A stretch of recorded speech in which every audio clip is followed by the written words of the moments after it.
తమిళనాడులోని విష్ణుచిత్తుడు అనే మహాభక్తుడికి తులసీవనంలో లభించిన దివ్య బాలికే గోదాదేవి.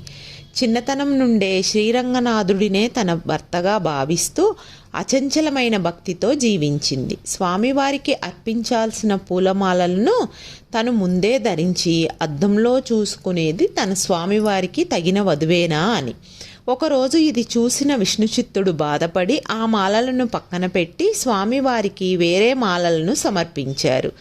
కానీ స్వామివారు విష్ణుచిత్తుడు కలలో కనబడి గోదాదేవి ధరించిన మాలలే తనకు అత్యంత ప్రీతిపాత్రమని చెప్పారు.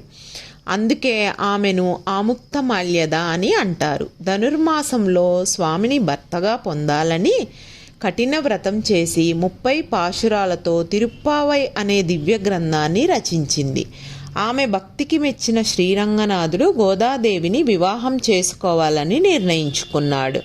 శ్రీరంగంలో వధువుగా అలంకరించుకున్న గోదాదేవి గర్భాలయంలో ప్రవేశించి స్వామివారిలో దివ్యంగా ఐక్యమయ్యింది. ఈ దివ్య కళ్యాణం భోగి పండుగ రోజున జరపడం మన సాంప్రదాయం. స్వామివారి కళ్యాణం వీక్షించిన శుభం కలుగుతుందని భక్తుల అచంచలమైన నమ్మకం.